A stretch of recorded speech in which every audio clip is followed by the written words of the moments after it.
నమస్తే. పొలిటికల్ వాయిస్కు స్వాగతం. ఓవైపు ఎంపీ ఎన్నికల వేడి పెరిగిపోతున్నది. తెలంగాణలో 17 స్థానాలకు సంబంధించినటువంటిది దేశవ్యాప్తంగా ఇప్పటికే దశల వారీగా సాగుతున్నది. ఆంధ్రప్రదేశ్లో అసెంబ్లీ ఎన్నికల వేడి కూడా కొనసాగుతుంటే తెలంగాణలో ఎమ్మెల్సీ ఎన్నికలకు పట్టభద్రులకు సంబంధించినటువంటి ఉప ఎన్నికలు వస్తున్నాయి. పల్లా రాజేశ్వర్ రెడ్డి ఎమ్మెల్సీ గెలిచిన తర్వాత జనగామ నుంచి ఎమ్మెల్యేగా గెలవడంతో ఇప్పుడు ఆయన రాజీనామా చేసినటువంటి గ్రాడ్యుయేట్ ఎమ్మెల్సీకి ఇప్పుడు ఎన్నికలు వస్తున్నాయి.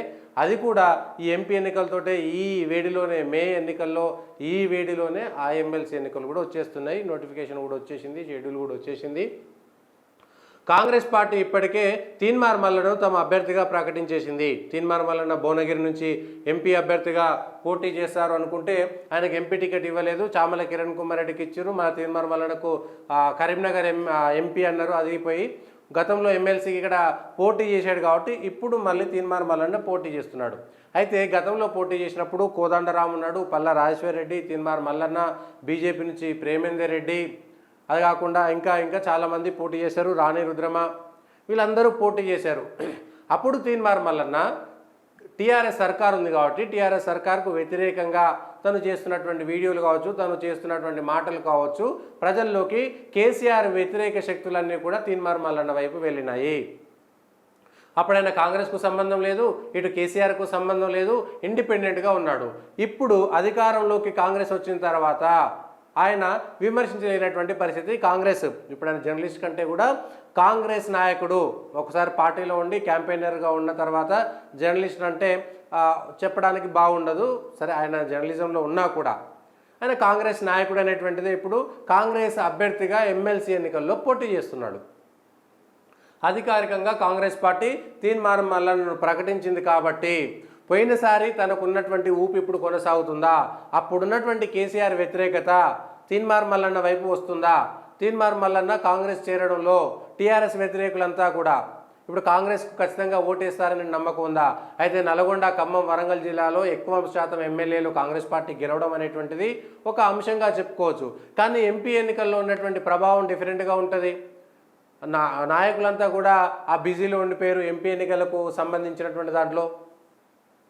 కాబట్టి ఇప్పుడు తీన్మార్ మల్లన్నకు సంబంధించినటువంటి అంశంలో పోయినసారి వచ్చినటువంటిది ఓడిపోయినా కూడా పల్లారాజేశ్వర రెడ్డి గెలిచినా కూడా ఈసారి టీఆర్ఎస్కి అదే ఇబ్బంది ఉంటుంది, కాంగ్రెస్కి అదే ఇబ్బంది ఉంటుంది.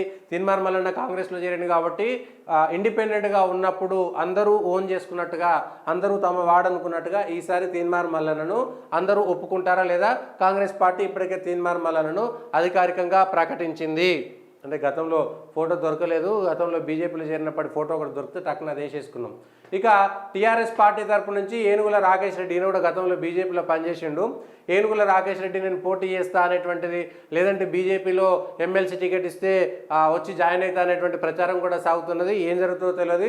ఇప్పటికే టీఆర్ఎస్ నుంచి ఎమ్మెల్సీ క్యాండిడేట్గా తన ప్రపోజల్ పెట్టేటువంటి ప్రయత్నం చేస్తున్నట్టున్నారు. నల్గొండ, ఖమ్మంకు సంబంధించినటువంటి అభ్యర్థుల విషయంలో కూడా ఒక ఉంది. టీఆర్ఎస్ పార్టీ తరఫున మరి ఏనుగుల రాకేష్ రెడ్డికి టికెట్ ఇస్తారా ఇవ్వరా అనేటువంటిది ఒకసారి చూడాలి.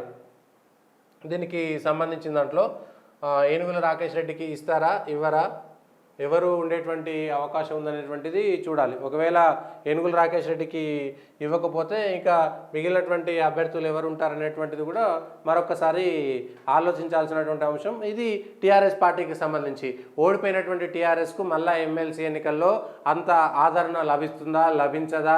పోయినసారి పల్లా రాజేశ్వర రెడ్డి గెలవడమే గగనం అయిపోయింది. రాజేశ్వర రెడ్డి కాబట్టి కొంత ఆర్థికంగా స్థితిమంతుడు కాబట్టి ఆయన వెళ్ళగలిగాడు అనేటువంటిది ఒకటి ఉంటుంది. ఖమ్మంలో ఈసారి కాంగ్రెస్ ఉన్నది, ఎంపీ ఎన్నికల ప్రభావం ఉంటుంది. ఎంపీ ఎన్నికల్లో ఉండేటువంటి వాతావరణం తేడాగా ఉంది. కాంగ్రెస్కు, బీజేపీకి, టీఆర్ఎస్కు మధ్యన అసెంబ్లీ ఎన్నికల్లో ఉన్నటువంటి వాతావరణానికి ఎంపీ ఎన్నికల్లో లేదు. ఇప్పుడు ఎంపీ ఎన్నికల్లో ఈ పని చేస్తున్నటువంటి వాళ్ళు మళ్ళీ గ్రాడ్యుయేట్ ఎమ్మెల్సీ పనులు చేస్తారా చేయరా అనేటువంటిది ఒకసారి చూడాలి. ఇక బక్కా జెడ్సన్ కాంగ్రెస్ పార్టీ నుంచి బహిష్కృత నాయకుడు, నేను ఒక సాధారణ కార్యకర్తనని చెప్పుకొని తిరిగినటువంటి వ్యక్తి బక్కా జెడ్సన్ ఆయన రేవంత్ రెడ్డిని విమర్శించినందుకు గాను ఆయన పార్టీలోకి వెళ్ళి తీసేసిన తర్వాత ఆయన నేనే పోటీ చేస్తాను అనేటువంటి దాంట్లో తిరుగుతున్నారు. ఇండిపెండెంట్గా బక్కా జెడ్సన్ తిరుగుతున్నారు. మరి బక్కా జెడ్సన్ కాంగ్రెస్లో ఉన్నప్పుడు ఆయన శ్రేణులు ఏమైనా ఇటువైపు పోతాయా లేదా అనేటువంటిది ఒకసారి చూడాలి. ఇప్పటికే తిరుగుతున్నాడు బక్కా జెడ్సన్. ఇది టీఆర్ఎస్ నుంచి. ఇక బీజేపీ నుంచి ఇప్పటిదాకా ఇప్పటికే ఎన్నికలు ఎట్లా వస్తాయి, పల్లెరాజేశ్వరరెడ్డి ఎమ్మెల్సీ గెలిచిన తర్వాత ఎప్పుడైనా ఎన్నికలు వస్తాయని తెలిసిన తర్వాత ఇప్పటిదాకా ప్రకటించేటువంటి పరిస్థితిలో లేదు. పోయినసారి పోటీ చేసింది ప్రేమేందర్ రెడ్డి 5వ స్థానంలో ఎక్కడో ఉన్నారు కాబట్టి ఈసారి అభ్యర్థిని మారుస్తారా, అంతకుముందు పోటీ చేసినటువంటి ఎర్రబెల్లిని మళ్ళీ తీసుకొస్తారా అనేటువంటిది కూడా చర్చ సాగుతుంది. కానీ ఇప్పటిదాకా దీనికి సంబంధించినటువంటి పని విషయంలో క్లారిటీ లేదు. ప్రేమేందర్ రెడ్డి పోటీ పడుతున్నాడు. కాసం వెంకటేశ్వర్లు ఇప్పుడు బీజేపీ జనరల్ సెక్రటరీ, ఈయన కూడా బీసీ కార్డు ద్వారా నాకు వస్తుంది, నల్గొండ జిల్లాకు సంబంధించినటువంటి వ్యక్తిని ఆలయంలో పోటీ చేసినటువంటి అనుభవం ఉంది, యువమోర్చా నాయకుడిగా ఏబీపీ నాయకుడిగా ఎక్కువ శాతం గుర్తుపట్టేటువంటి అభ్యర్థిగా బీసీ సంబంధించి తిన్మార్ మల్లన్న అక్కడ బీసీ ఉన్నాడు కాబట్టి ఇక్కడ కూడా బీసీ గొల్లా కుర్మకు సంబంధించినటువంటి కమ్యూనిటీ ప్లస్ అవుతుందనేటువంటి దాన్ని కూడా కాసం వెంకటేశ్వర్లు తన అభ్యర్థిత్వాన్ని పరిశీలించమని ఇప్పటికే పార్టీకి చెప్పినట్టుగా తెలుస్తుంది. కపిలవాయి రవీందర్ 2009లో ఖమ్మం నుంచి బీజేపీ ఎంపీగా పోటీ చేసిండు. మాజీ ఎమ్మెల్సీ ఇదే స్థానం నుంచి గెలిచినటువంటి కపిలవాయి దిలీప్ కుమార్కి సొంత తమ్ముడు. బీజేపీలో 2009 నుంచి ఇప్పటి వరకు కంటిన్యూగా కొనసాగుతున్నాడు. అక్కడ బ్రాహ్మణ సామాజిక వర్గం ఓట్లు ఎక్కువ ఉన్నాయో 1,40,000 ఓట్లు బ్రాహ్మణ సమాజానికి సంబంధించినటువంటి ఓట్లు ఉన్నాయి కాబట్టి నన్ను పరిశీలించాలి అనేటువంటి మాట కపిలవాయి రవీందర్ చెప్తున్నట్టుగా మనకు తెలుస్తున్నది. ప్రకాష్ రెడ్డి ఇప్పటికే నల్గొండ జిల్లాకు సంబంధించినటువంటి వ్యక్తిగా, నల్గొండలో తిరిగినటువంటి వ్యక్తిగా, అక్కడ రెడ్డి సామాజిక వర్గానికి సంబంధించినటువంటి ఓటింగ్ విషయంలో కానీ బీజేపీ మొదటి నుంచి పార్టీలో ఉన్నటువంటి వ్యక్తిగా పరిశీలించాలనేటువంటి అంశాన్ని కూడా భారతీయ జనతా పార్టీ చెప్తున్నారు. కానీ ఇప్పటిదాకా ఒక అభ్యర్థిని పల్లారాజేశ్వరరెడ్డి గెలిచిన తర్వాత ఎప్పుడైనా ఎన్నికలు రావాల్సిందని తెలిసిన తర్వాత ఇటు టీఆర్ఎస్ కానీ ఇటు బీజేపీ కానీ సరైనటువంటి అభ్యర్థిని వెంటనే ప్రకటించుకొని ఎమ్మెల్సీ ఎన్నికలకు ప్రత్యేకమైనటువంటి పని చేసేటువంటి పరిస్థితి లేదు. ఇప్పటికే ఎంపీ ఎన్నికల్లో కార్యకర్తలు నాయకులు నిమగ్నమై మునిగిపోయి ఉన్నారు కాబట్టి ఎమ్మెల్సీ ఎన్నికల్లో వీళ్ళు ఆ పనులు పెట్టి పని చేసుకున్నారా లేదా, ఎంత మేరకు, ఎందుకంటే కోదండరాం లేడు, కాంగ్రెస్లో ఉన్నాడు ఇప్పుడు ఆయన. ఎందుకంటే కోదండరాం మళ్ళా తిన్మార్ మల్లన్నకే సపోర్టు, కాంగ్రెస్ తిన్మార్ మల్లన్నకే సపోర్టు, తిన్మార్ మల్లన్న వ్యక్తిగతమైనటువంటిది ఆయనకు ఉండేటువంటి అవకాశాలు. ఇక టీఆర్ఎస్ పార్టీ ఓడిపోయినటువంటి దాంట్లో సానుభూతి, తెలంగాణకు సంబంధించినటువంటి అంశం కలిసి వస్తుందా లేదా అనేటువంటి చూడాలి. ఆ పార్టీ నుంచి పోటీ చేయడానికి ఎంతమంది ముందుకు వస్తారనేటువంటిది కూడా ఒకసారి చూడాలి. ఇక బీజేపీ నుంచి ఇటు మోడీ గాలి ఉన్నది, ఎంపీ ఎన్నికల్లో బీజేపీ హవా ఉంది కాబట్టి ఆ హవాలో మాకు కొంత కలిసి వస్తుంది అనేటువంటిది భారతీయ జనతా పార్టీ అనుకుంటుంది. కానీ ఇప్పటిదాకా అభ్యర్థిని ఫైనల్ చేసేటువంటి స్టేజ్లో లేదు. ఈ నలుగురికి ఇస్తారా, ఇంకా కొత్త అభ్యర్థికి ఇస్తారనేటువంటిది కూడా క్లారిటీ లేదు. మనకున్నటువంటి సమాచారం మేరకు ఇది తెలంగాణలో పట్టభద్రులు వరంగల్, ఖమ్మం, నల్గొండ పాత 3 జిల్లాలకు సంబంధించినటువంటి పట్టభద్రుల ఎమ్మెల్సీ ఎన్నికల్లో ఎవరి భవితవ్యం తేలనుంది, ఎవరి వైపు అక్కడ ఉన్నటువంటి పట్టభద్రుల ఓటర్లు 4,60,000 ఓట్లు ఉన్నాయి అక్కడ. మొత్తం ఈ 3 పాత జిల్లాలు కలిపి 4,60,000 ఓట్లలో ఇందులో ప్రాధాన్యత క్రమంలో కూడా ఓట్లు ఉంటాయి. ప్రాధాన్యత క్రమంలో అంటే 10 మంది 20 మంది ఉంటే వరుసగా 20 ప్రాధాన్యత కూడా వేసుకోవచ్చు.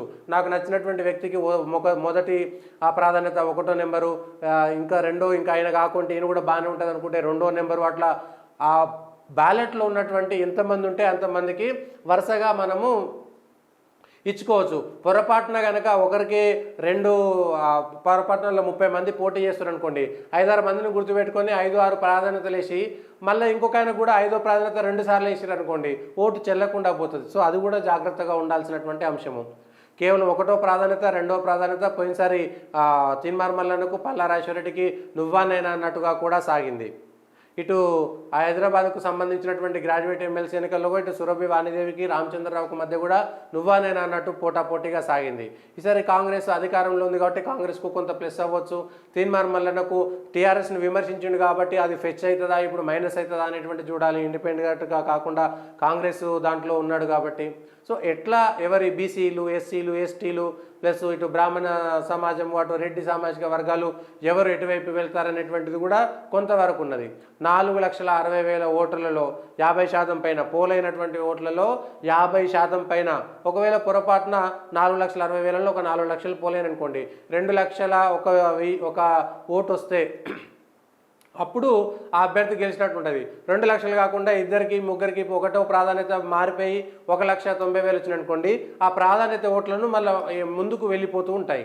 సో ఆ ప్రాధాన్యత క్రమమైనటువంటి ఓట్లను బట్టి 50% ఓట్లు వచ్చేంత వరకు లెక్క పెడతారు. ఈ ఎమ్మెల్సీ ఎన్నికల్లో మరి ఏం జరగనుంది, వరంగల్, నల్గొండ, ఖమ్మం పట్టభద్రులు ఏం చేయబోతున్నారో చూడాలి.